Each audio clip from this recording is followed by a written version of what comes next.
Salut tout le monde et bienvenue sur ma chaîne pour un nouveau vlog. Comme promis, période de confinement, donc j'ai plus de temps pour vlogger et sortir des vidéos. Sachant que j'en sors pas tant que ça non plus parce que le montage reste long même si j'ai changé de matos. Bref, je suis en week-end. Nous sommes aujourd'hui le mercredi 11 novembre et je suis en week-end prolongé puisque comme aujourd'hui c'est un jour férié, du coup j'ai posé mon jeudi, mon vendredi, donc je suis super contente parce que ça fait comme une petite mini semaine de congé, donc je suis trop happy. Voilà, moi quand il s'agit de rester à la maison, j'adore ça, je suis folle. Alors du coup, je me suis dit c'était l'occasion de filmer un nouveau vlog. Ce sera vraiment un vlog consacré, je pense, surtout à la lecture. J'ai terminé le tome 2 de Don't Fake Your Smile, qui est un manga, un shoujo plus exactement. Donc on va suivre une sorte de triangle amoureux, donc une fille et deux garçons, c'est un trio d'amis si vous voulez, sauf que des garçons est gay et est amoureux de l'autre garçon mais il ne le sait pas, et ce garçon ne sait même pas que son ami est gay. Vous avez le garçon aimé par le gay qui aime la fille, mais qui n'est pas aimé d'elle en retour. Et vous avez cette fille, je crois, qui n'est amoureuse d'aucun des deux, mais plus qui commence à craquer par des garçons extérieurs. Voilà. Donc j'espère que jusqu'ici, vous avez réussi à me suivre, que j'étais à peu près claire. Bon, de toute façon, vous connaissez un peu le fonctionnement des triangles amoureux, hein. Surtout que c'est un sujet assez redondant, on va dire, dans les shoujo. Donc c'est mon premier shoujo, puisque j'avais des a priori et je me disais que ce ne serait pas un genre pour moi. Sauf que je me suis dit que je pouvais changer d'avis, hein, parce qu'il y a encore 2 ans, je ne lisais pas de manga et maintenant je suis à fond dedans. Donc l'histoire pourrait tourner autour de ce triangle amoureux, sauf que dans le premier volume, je ne vous raconte que le premier volume, hein, pas le deuxième, parce que je n'ai pas envie de spoiler, ni quoi que ce soit. Donc ça aurait pu s'arrêter au triangle amoureux et puis créer une petite histoire comme ça autour de ce triangle, sauf que non. La jeune femme va être victime d'une agression sexuelle assez violente, puisque attouchement sexuel et puis tabassage en règle. Elle va souffrir ensuite d'un traumatisme, d'un choc post-traumatique, voilà, c'est comme ça que ça s'appelle. On ne sait pas si elle s'est fait, enfin dans le premier tome, on ne savait pas si elle s'était fait réellement violer ou s'il y avait eu uniquement des attouchements sexuels. Dans le deuxième volume, on en sait un peu plus. Et voilà, donc ça n'enlève rien au traumatisme, au choc post-traumatique. Pourquoi j'ai envie de parler de trauma post-traumatique? Ça n'a pas de sens. Donc choc post-traumatique, c'est pas mal. Alors moi j'ai voulu le lire à cause du choc post-traumatique parce que je me disais que ça pouvait être intéressant au niveau de la réflexion, du fond. Effectivement, c'est le cas. Alors, pour le moment, la psychologie due au choc post-traumatique n'est pas non plus très fouillée, mais c'est très présent dans l'histoire quand même. Et surtout, c'est raconté avec justesse. C'est vraiment réaliste, juste, de bonnes réflexions. Et voilà, c'est bien amené, c'est bien abordé au niveau du sujet. J'ai rien à dire là-dessus. Franchement, c'est pas mal. Donc, je vais continuer dans ma lancée, je vais continuer à lire cette saga. Voilà, les seules petites choses que je pourrais reprocher à ce manga, en fait, c'est que je le trouve pas très crédible à certains endroits.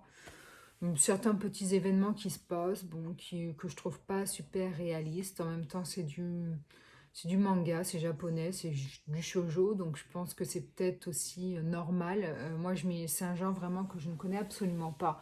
Donc, si vous voulez m'en apprendre plus sur le sujet, n'hésitez pas à commenter cette vidéo et à me dire justement. Voilà, mais j'aime bien. On peut dire vraiment que j'aime bien. À voir mon avis final, c'est une petite saga. Donc, c'est une saga de 9 volumes en tout. La saga se termine en 9 volumes, il n'y en aura pas plus. 4 sont sortis en France. Donc j'ai lu le premier, je viens de terminer le deuxième, j'ai le troisième dans ma palle, je pense que je vais le lire aujourd'hui. Il me restera que le 4 à acheter pour être à jour dans les sorties françaises. J'essaye un max de me mettre à jour dans les mangas parce que j'en suis de plus en plus, j'en lis de plus en plus, ça devient vraiment Enfin, ça s'achète vite, ça coûte pas très cher de base et ça s'accumule et il faut absolument que je me mette à jour dans tous les mangas que je suis en train de suivre.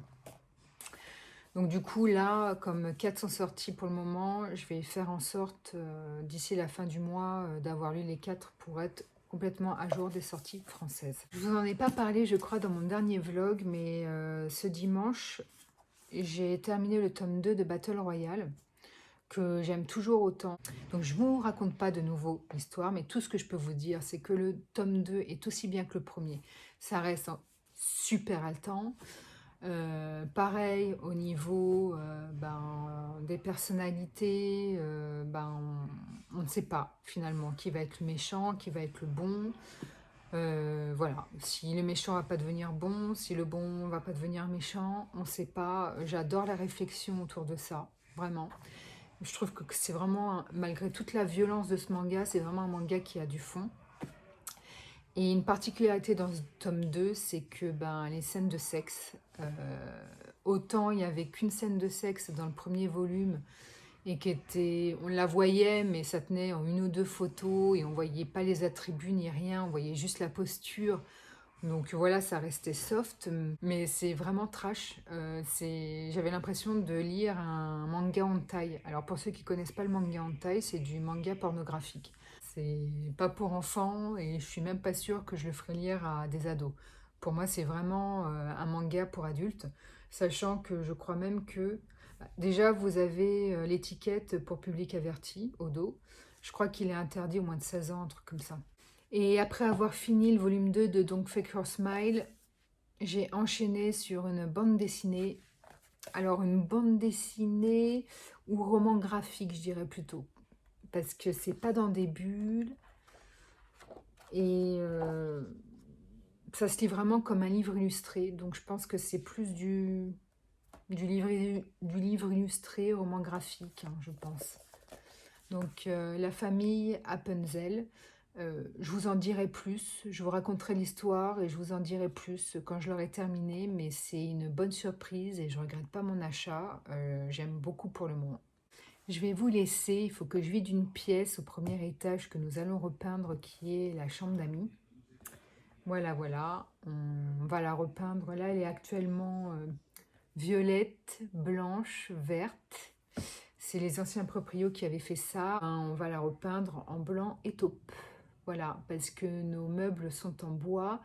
Et j'ai vu sur internet des photos de pièces où le taupe en mur, ça se mariait super bien avec les meubles en bois. Donc du coup, je trouve ça super moderne. Donc on va faire ça comme on n'a pas encore de taupe chez nous, puisque on a un peu toutes les couleurs, en fait, on aime bien la couleur.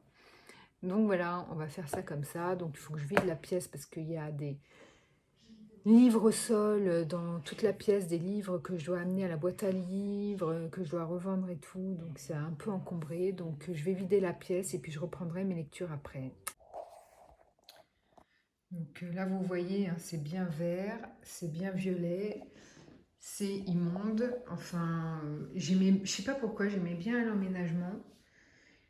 Et finalement, j'aime pas du tout. Là, c'est du temps des anciens proprios, donc ils ont enlevé leurs meubles, ça a laissé des traces. On a retiré les meubles, parce que là, il y avait le meuble télé et tout. Donc là, vous voyez, avec la lumière, le mur, ça fait blanc, mais en fait, il est vert. Donc on a bien vu, là, on voit bien la couleur verte. Et là, c'est pareil, sauf qu'avec la lumière, ça fait blanc. Et là, vous voyez, hop, violet aussi. Donc on a laissé que l'armoire et le lit qu'on déplacera quand on aura besoin de peindre. Voilà. Et on a rangé les affaires ici. Donc voilà, dans mon salon bibliothèque. Donc c'est comme ça, fallait bien les caser quelque part. Puis on a mis des affaires aussi dans cette salle de bain parce qu'on s'en sert pas. On a déjà une salle de bain en bas. Donc je vous ferai un petit aperçu une fois que ce sera fini, en sachant que c'est pas maintenant, vu qu'à mon avis ça va prendre quelques semaines, puisqu'on le fera que lorsqu'on aura du temps. Je vous reprends, il est 16 h. Vous avez la musique du jeu vidéo de mon conjoint en bruit de fond parce que je suis sur le canapé dans mon salon. Donc il est 16 h, toujours le 11 novembre. Je reviens vers vous pour une dernière séquence. Parce que là, clairement, il fait moche dehors. La nuit commence même à tomber, j'ai l'impression. Enfin, on se rend plus compte. Comme les jours raccourcissent, on ne sait plus si c'est du mauvais temps ou si juste la nuit tombe. En tout cas, il fait moche. Et j'ai plus de lumière. Voilà, donc ce sera la dernière séquence du jour. Je vous reprendrai demain matin. C'était juste pour vous dire que j'avais fini cette bande dessinée, L'étonnante famille Appenzell de Sébastien Pérez et Benjamin Lacombe, que j'aime beaucoup. J'ai beaucoup aimé. Alors ça se lit super rapidement parce qu'en fait, on a beau croire que c'est du livre illustré ou un roman graphique, peu importe, que ça va être un peu plus long qu'une bande dessinée standard, parce qu'il n'y a pas non plus énormément de pages, sauf que il y a plus d'illustrations que de texte en fait, et du coup ça va super vite à lire, mais c'était quand même très agréable à découvrir. Déjà moi j'adore Benjamin Lacombe, j'adore ses illustrations. Comme je vous l'ai dit dans mon book haul, si j'avais aimé cette bande dessinée que j'ai vue sur la chaîne de Piketty Bookin, il me semble, de mémoire sauf erreur de ma part, j'ai voulu l'acheter parce que les persos, vous voyez ce personnage-là, il me faisait drôlement penser à Édouard aux mains d'argent, ou alors, de Tim Burton, ou alors, vous savez, à ces dessins animés ou films d'animation, comme on appelle ça, Les Noces funèbres. Il est vraiment très ressemblant. Donc du coup les deux réunis, parce que j'adore aussi Tim Burton, même si je pense ne pas avoir vu tous ses films, mais j'ai vu la grande majorité d'entre eux. Du coup j'ai voulu l'acheter et déjà le livre est magnifique, le livre objet. Tout est en relief, c'est super beau. Donc déjà rien que pour ça, j'ai voulu me le procurer. Et ensuite, les illustrations, je vais vous montrer. Voilà, donc vous avez souvent des doubles pages comme ça.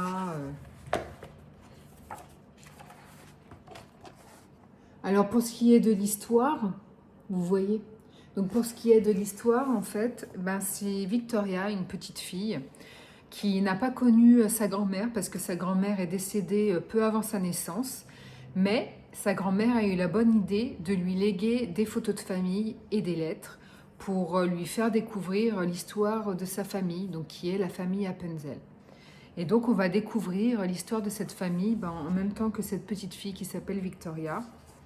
Voilà, et comme vous l'aurez compris au vu des illustrations, c'est qu'on va suivre chaque membre de la famille, et chaque membre de la famille a une personnalité singulière en fait. Alors dans mon book haul, dans mon dernier book haul, je vous expliquais qu'en fait je pensais que les membres de la famille avaient tous un pouvoir magique. En fait non, ils n'ont pas de pouvoir magique, mais ils ont une particularité physique complètement singulière qui les rendent hors normes. Voilà, on retrouve bien le trait de crayon de Benjamin Lacombe. Et il y a même des clins d'œil à Tim Burton. Donc voilà, je ne sais pas si Sébastien Pérez, Benjamin Lacombe sont fans de Tim Burton. Je pense que oui, ils doivent l'apprécier parce qu'il y a clairement des clins d'œil à Tim Burton. Comme par exemple l'ouverture d'une chocolaterie dans cette bande dessinée. Donc voilà, en sachant qu'un des membres de la famille s'appelle Charles. Charles, chocolaterie. Charlie, la chocolaterie. Voilà, j'en dis pas plus, mais vous avez tous compris. Alors, j'ai beaucoup aimé déjà les illustrations. L'histoire se lit vraiment très vite, donc on reste un peu sur notre faim. J'aurais voulu qu'elle soit un peu plus développée. Bon, c'est une bande dessinée, un roman graphique, livre illustré. C'est pas une bande dessinée en tout cas. Mais j'hésite entre livre illustré et roman graphique. Je vous dis ça, mais si ça se trouve, ça a exactement la même définition. Il n'y a pas de différence. Mais j'ai bien aimé parce que déjà les illustrations, parce que j'adore Benjamin Lacombe. Mais Voilà, l'histoire singulière, un peu fantasque. J'ai aimé l'humour noir. Il y a beaucoup de jeux de mots, donc qui créent un humour noir certes, mais de l'humour quand même. Et donc voilà, on rigole pas non plus. C'est pas, on n'est pas plié en deux, mais on sourit beaucoup. Et les jeux de mots, c'est vrai que j'ai beaucoup beaucoup aimé. Donc voilà, une petite histoire qui se lit vite, avec une petite morale à la fin de l'histoire. Voilà. Euh, les monstres ne sont pas forcément ceux que l'on croit. Mais c'était vraiment une chouette lecture. J'en ai pris plein mes petites mirettes. Et je suis contente de l'avoir acheté. Il va aller rejoindre ma bibliothèque. Salut, je vous reprends. On est aujourd'hui jeudi 12 novembre, il est 9h50. J'ai un petit chien qui voulait vous dire bonjour, mon titou. Mm. Oh, bah oui, mon bébé. Tu dis bonjour? Dis bonjour à mes amis. Mais tu t'en fous, hein? Oh, regarde, regarde comme mon pimousse. Regarde. Oui, il s'en fout. Il s'en fout, il s'en fout. Donc je vous reprends. Donc hier soir, en fait, je vous ai pas repris comme convenu par manque de lumière. Ce que j'ai fait, c'est que du coup, le soir, bon, on a mangé avec mon chéri, on a regardé une très bonne série anglaise, on l'a terminée, alors c'est très court, c'est Fleabag. Donc Fleabag, une série anglaise en 2 saisons seulement, il n'y aura pas de saison 3 et c'est 6 épisodes chaque saison de 30 minutes. Donc c'est très anglais, c'est très court, mais c'est génial. C'est frais, il y a de l'humour, c'était drôle. Puis l'actrice est formidable, elle joue superbement bien. Donc si j'ai un conseil, si vous cherchez une série à regarder, Fleabag, Fleabag. Génial. Et donc pour en revenir à ça, ensuite après la série, j'ai avancé un peu mon bullet journal. J'ai terminé le tome 3 de donc Fake Your Smile. Ça commence à prendre des tours. Voilà, donc je m'aperçois justement en lisant le troisième tome que les deux premiers étaient un peu lents. Voilà. Écoutez, je trouve ça pas mal. Alors je vous dis franchement, ce sera pas un coup de cœur. Je ne sais pas encore si j'aime véritablement le shoujo parce que bon, il y a des petits trucs quand même qui me dérangent. Comme je vous ai dit, c'est pas, il y a des événements qui sont pas très crédibles. Du coup, comme je suis un peu pas dubitative, mais sur la réserve, je sais pas trop quoi penser parce que c'est vrai que c'est mon premier shoujo, comme je vous l'ai dit, et du coup, je sais pas véritablement ce que j'en pense. Si c'est un genre que je pourrais aimer, je ne sais pas. Du coup, comme j'ai besoin d'un élément de comparaison. Aujourd'hui, je me suis fixé comme but de lire Blue Flag. Ça, par contre, apparemment, c'est un classique du genre, très populaire auprès des fans de manga et de shoujo principalement. Du coup, comme c'est un classique dans le genre, je me suis dit, on va faire un comparatif avec celui-ci. Donc, je me suis procuré le tome 1 que je vais essayer de lire aujourd'hui. Je suis contente parce que hier, je m'étais fixé comme lecture les 2 premiers tomes de Don't Fake Your Smile ainsi que le roman graphique La famille Rapunzel et j'ai lu les trois. Donc, en même temps, c'était super rapide, mais je suis contente d'avoir atteint mon objectif. Voilà, donc mon objectif aujourd'hui, ce sera de lire le premier volume de Blue Flag et la bande dessinée L'homme le plus flippé du monde de Théo Grosjean. C'est le tome 1, donc petite terreur du quotidien, il y aura d'autres tomes apparemment. Et voilà, donc j'ai découvert cette bande dessinée sur la chaîne d'Alex Bouquin en Prada.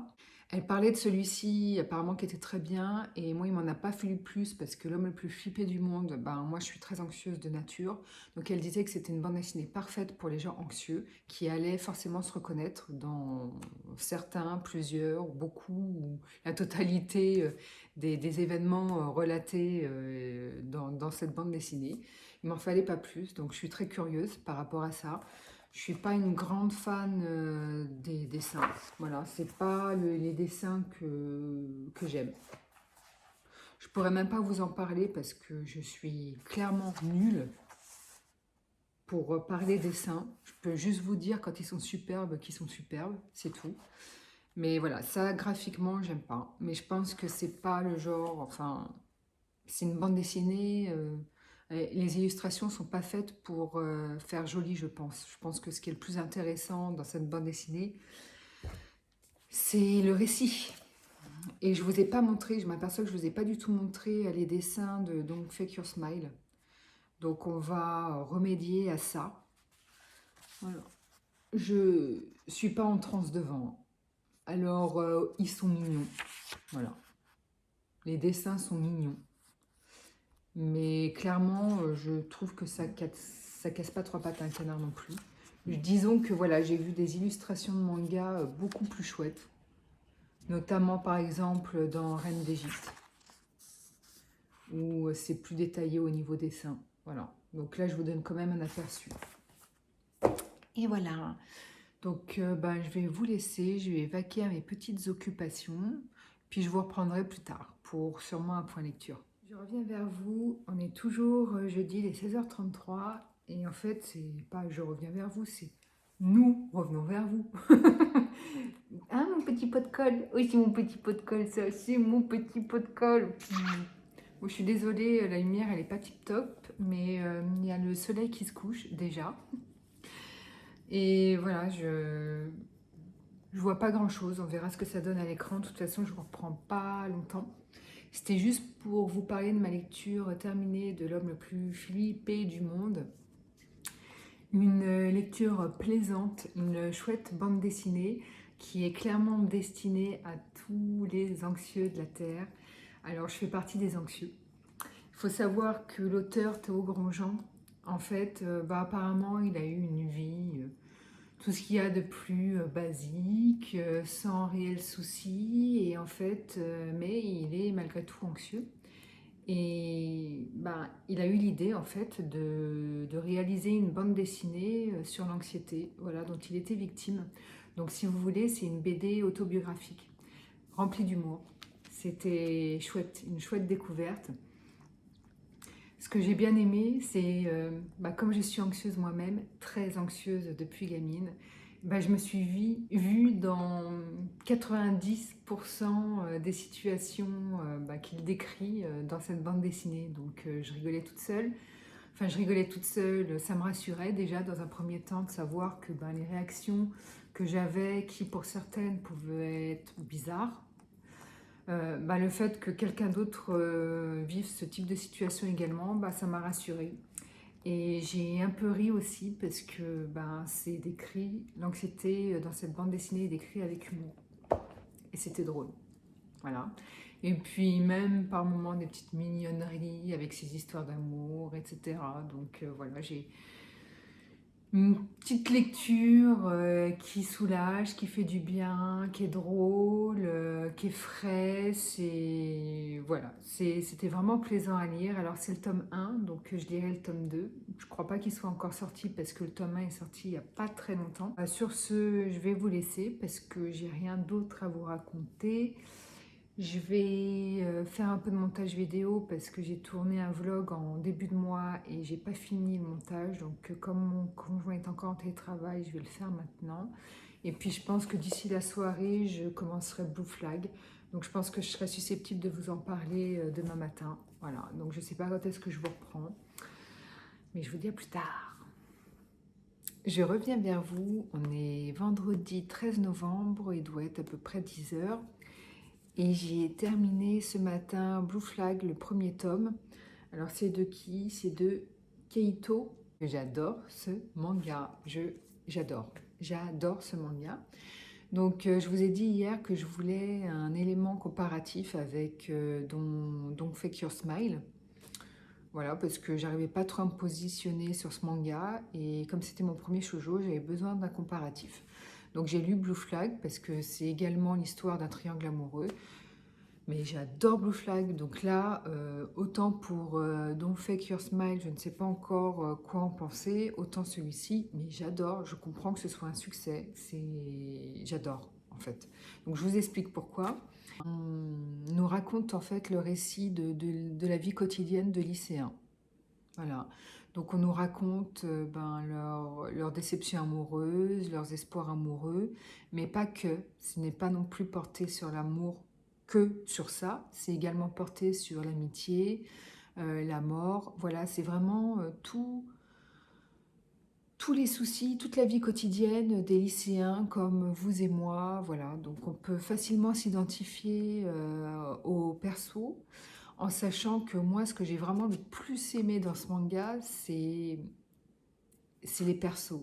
Ils sont trop attachants. Ils sont vraiment attachants, émouvants dans certaines scènes, même je dirais. Ça vous prend aux tripes. J'adore, les dessins sont très bien faits. C'est trop mignon. Les persos sont adorables. C'est rempli de bienveillance. Voilà, ce que je retiendrai vraiment de ce manga, c'est la bienveillance, la gentillesse.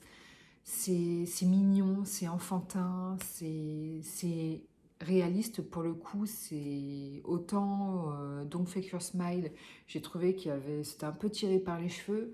Autant là, c'est simple. C'est un récit simple sur la vie quotidienne de lycéens. Et j'adore, j'adore. Donc je vais aller me procurer les autres tomes. Pour le coup, je suis bluffée parce que moi qui pensais que les shoujo, c'était vraiment des histoires d'amour niaises, là, il y a vraiment de la profondeur. Les sentiments des persos sont vraiment amenés avec justesse. On sent qu'il y a une vraie réflexion sur les atermoiements de ces jeunes lycéens. Pour l'histoire, bah, en fait, je vous dis triangle amoureux, donc vous avez une vision de ce que ça va donner. Euh, Vous avez une jeune fille qui est amoureuse du playboy du lycée. Ils sont en terminale. Euh, et elle est amoureuse du playboy du lycée. Enfin, quand je dis playboy, il est grand, c'est un athlète, il joue au basketball, voilà, et c'est quelqu'un de très prévenant, de tellement sympathique. Et toutes les filles sont un peu amoureuses de lui. Et il va retenir l'attention d'une jeune fille qui est maladroite, qui c'est pas une playmate, voilà. Donc on sent qu'elle n'est pas moche du tout, mais c'est pas non plus la Lolita du lycée. Et elle est follement amoureuse de lui. Et en fait, elle va se rapprocher en fait d'un jeune homme qui était censé être l'ami de ce playboy, mais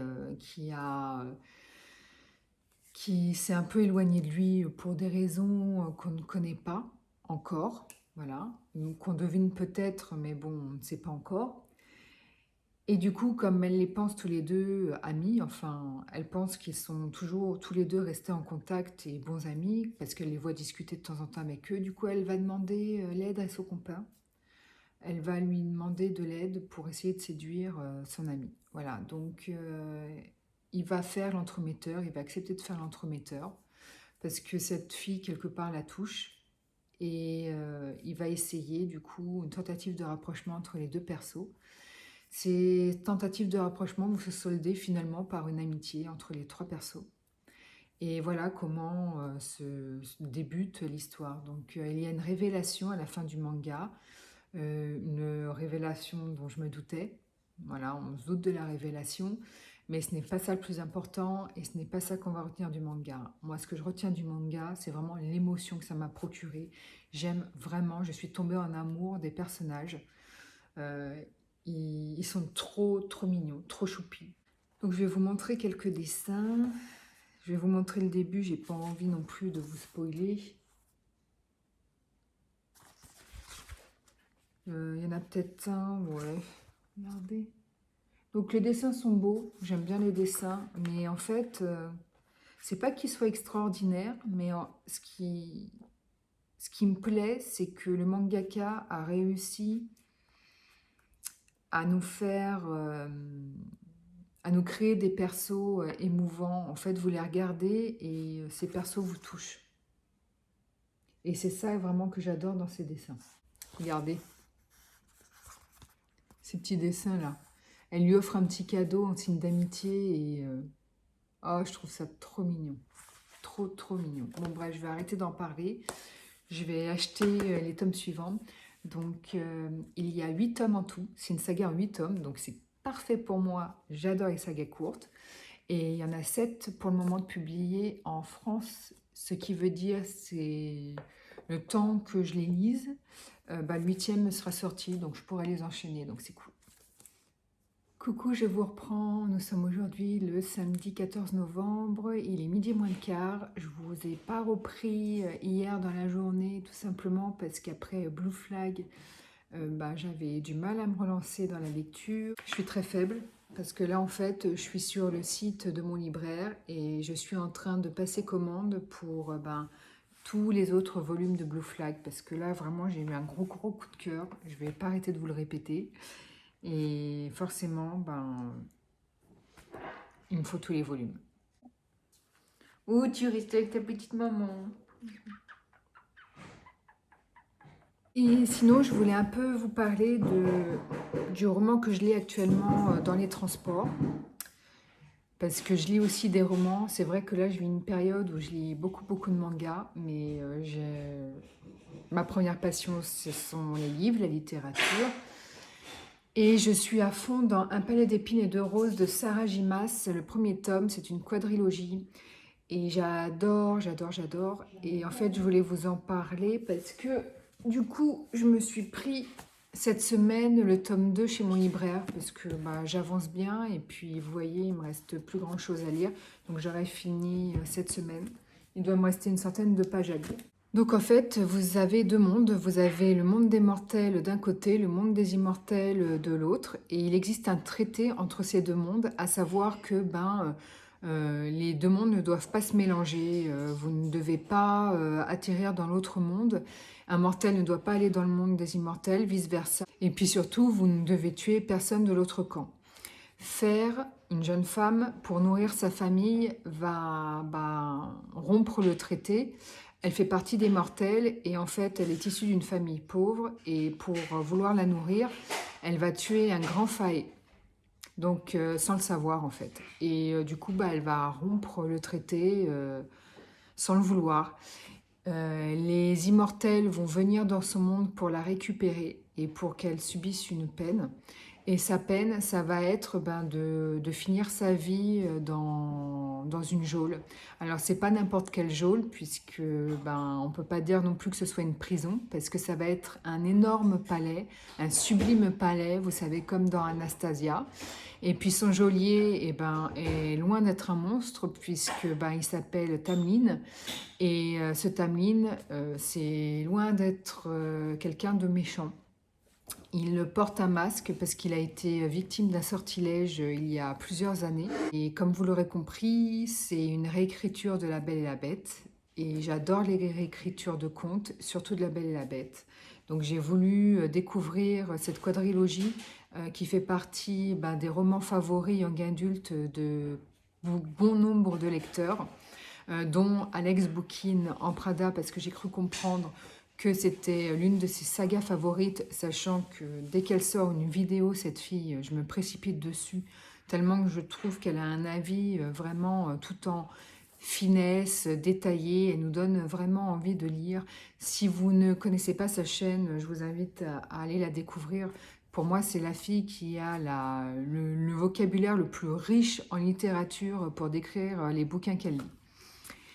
Et voilà, donc tout ça pour vous dire que j'adore cette saga, que j'ai acheté le tome 2 parce que je voudrais la finir dans pas très longtemps.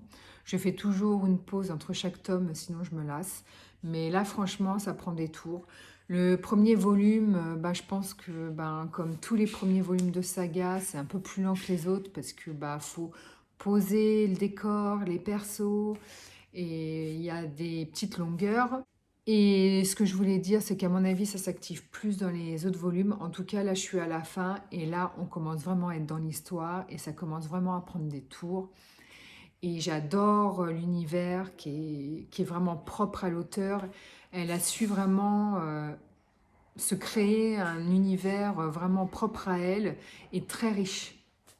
Et je kiffe. Donc maintenant pour le programme du jour, je vais déjeuner et puis ensuite je pense mon objectif du jour en fait c'est de terminer le volume 15 de The Promised Neverland et d'embrayer sur le tome 16 comme c'est un manga dont les volumes se lisent relativement facilement. J'ai acheté le coffret collector, j'aime bien les coffrets collector de ce manga. Et dedans, cette fois-ci, d'habitude, vous avez des marque-pages, cartes postales dans les coffrets collector. Et dans celui-ci, en fait, vous avez le volume 16 et un gag manga sur cette saga. Gag manga, j'ai pas l'impression que ce soit très populaire en France. Ça l'est peut-être plus au Japon. Comme son nom l'indique, en fait, c'est un manga humoristique. Donc je vais essayer de le lire, on verra bien si ça me plaît. Et dedans, bah, au lieu de marque-page ou de carte postale comme ils font habituellement, euh, c'est des figurines plastifiées avec l'encoche. Donc je pense que c'est des petites figurines à poser. Je trouve l'idée chouette parce que du coup ça me donne l'idée, parce que j'aime tellement ce manga en fait, que j'avais voulu acheter des figurines sur ce manga pour décorer mon casier dédié à ce manga. Et en fait, bah, j'ai rien trouvé, ou alors juste hyper cher, à 60 € la figurine. Donc là, je trouve que c'est un joli compromis. Donc je vais les faire. Je crois que vous voyez bien le principe. Et puis, je vais me faire un petit casier The Promised Neverland avec les petites figurines, ça va être chouette. Donc vous voyez, je l'ai monté. Enfin, c'est vite fait, hein. En sachant que, bon, entre nous, j'ai mis 2 bonnes minutes à comprendre le principe du montage.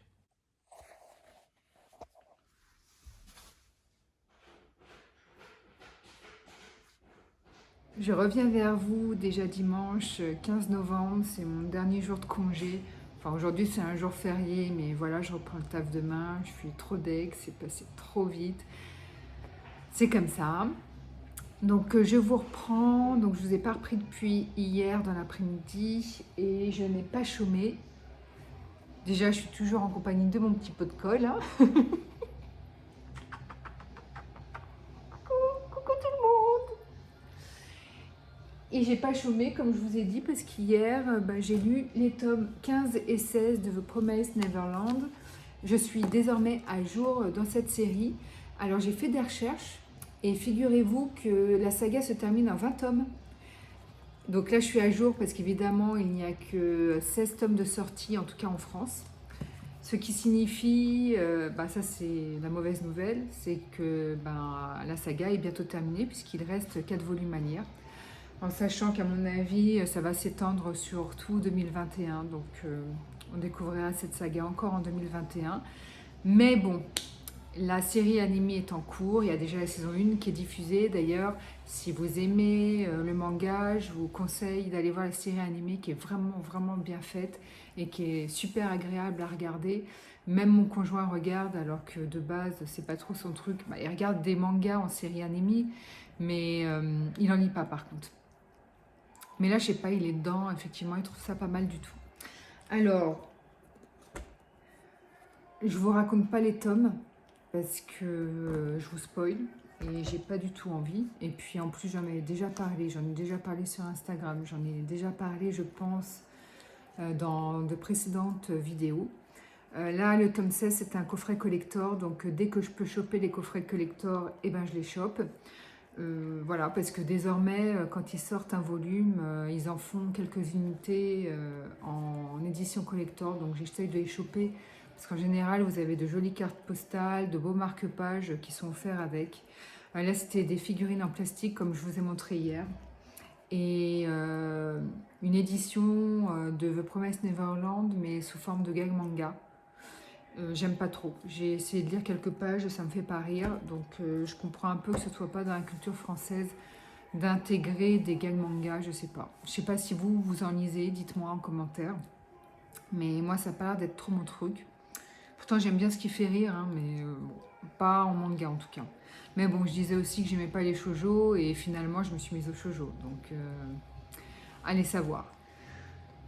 J'ai trouvé que ben, c'était toujours aussi bien. Alors, il y a certains lecteurs de ce manga qui trouvent que ça, au bout d'un moment, ça commence à tourner en rond, ça commence un peu à s'essouffler. Je suis pas trop d'accord. Alors en fait, c'est vrai que les premiers volumes étaient vraiment géniaux parce que tout reposait sur de la stratégie et j'adore ça. Ensuite, un peu moins puisqu'il y a surtout des combats, des monstres. Et là, je trouve qu'avec ces tomes 15 et 16, on retourne dans la stratégie et je surkiffe. Voilà, donc c'est vraiment un fabuleux manga, je le répéterai jamais assez, mais je pense qu'il y a tous les composants pour plaire au plus grand nombre. Voilà. Et jetez-y un œil si vous aimez les mangas parce que franchement, ça vaut le coup d'œil. Je me suis plongée ce matin dans un manga qui est pour moi une valeur sûre, c'est Bakuman. J'en suis au tome 11. Alors c'est une saga qui se termine en 20 tomes.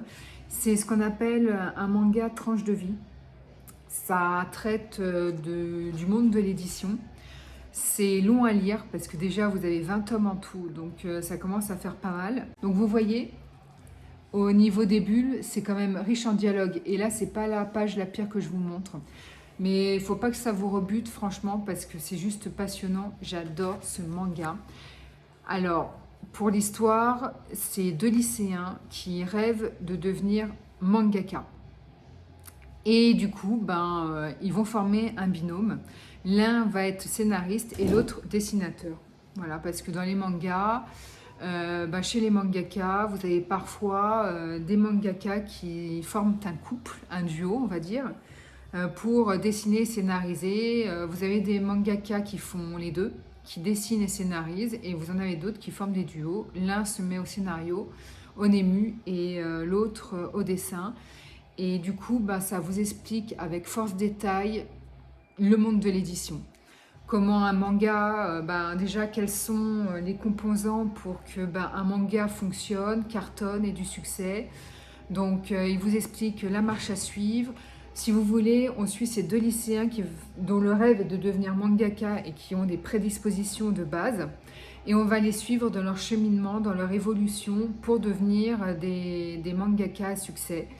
Et du coup, vous avez l'histoire, mais de l'autre côté, c'est passionnant au niveau monde de l'édition parce que si vous aimez le manga, je trouve ça très important de savoir le cercle, ce qui forme votre manga en fait. Comment le manga que vous aimez tant finalement a vu le jour, de quoi c'est parti à la base, voilà tout le cheminement du mangaka pour réussir à faire un manga à succès, c'est vraiment intéressant à connaître. Et puis surtout, là c'est dans le détail, c'est pas du tout tiré par les cheveux, c'est très très réaliste. Et on sent que les deux mangaka, ils luttent, ils baissent jamais les bras. On sent que le chemin est difficile, il est jalonné d'embûches. À chaque fois qu'ils pensent toucher au but, eh ben non, finalement c'était pas ça, tout s'effondre, il faut recommencer de zéro. Ça ne tourne jamais en rond. Jamais en rond. Et vraiment, j'adore, je trouve ça passionnant. Donc un contexte réaliste, fort descriptif. Je trouve vraiment le trait de crayon très très fin et surtout les dessins sont très détaillés.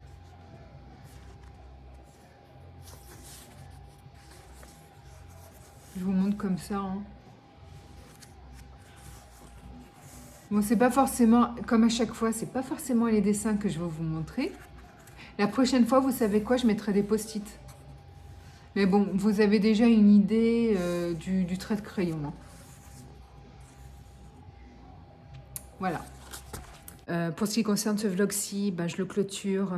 J'espère qu'il vous aura plu. N'hésitez pas à commenter, liker et vous abonner. Et puis sur ce, je vous dis à très vite dans une nouvelle vidéo. Bye.